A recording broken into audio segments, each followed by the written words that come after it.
All right, John Kohler with GrowingYourGreens.com, and today we're looking at a really cool plant. This one is actually called stevia, and I love stevia. Stevia is many, many, many times stronger, or actually, sorry, sweeter than sugar, and it does not contain any sugar in it. So this is a plant. It's an herb. Actually, I got some people have a hard time finding stevia herb growing. Let's see, I found my plants at actually Target and Home Depot of all places. I think I also got some at nursery or whatnot. But I mean, just look at your regular places like Target and Home Depot, and then in the herb section where their herbs are being sold, and you may find it. So this plant here is grown in Northern California. I think I'm like a zone 9 or something, but it does freeze in the wintertime.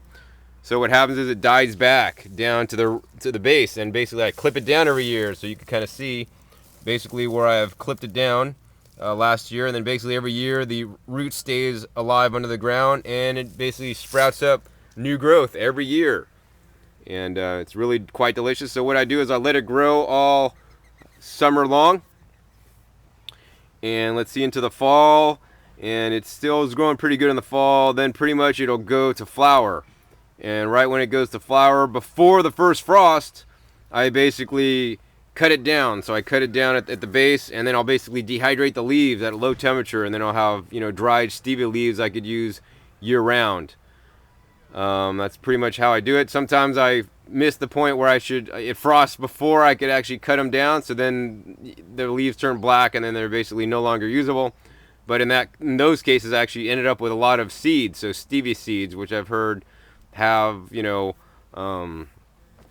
sometimes viability challenges, or don't basically sprout easily, or don't grow easy. So I guess there's a couple techniques to do that I've looked into, is basically keeping them really warm while you're trying to sprout the stevia seeds to grow them. I have had really good success propagating stevia by cuttings. So basically, you want to take the guy here right at the tip, and basically cut off, probably right around here, and so you have basically this much, and you'll take off a couple sets of leaves, and basically root this, and it'll actually root really well. I have about 24 in the greenhouse right now that I rooted last year. They're coming along really good.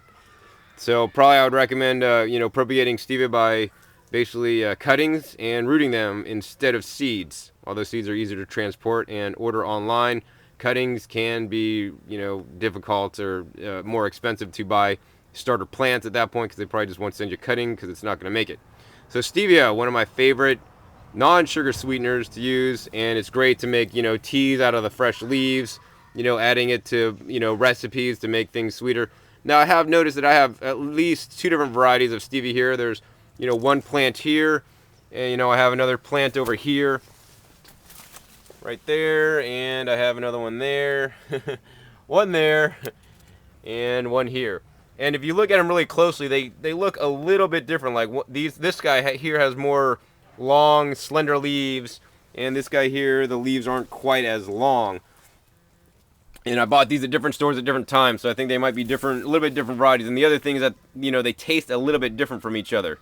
One has a little bit less aftertaste, and I don't recall which one it is, but I'll just go out and pick some, whichever one. I mean, to me, it's all the same. They're all quite unique and quite delicious. So once again, stevia. I'm John Kohler with Growing Your Greens, and you can grow your own greens.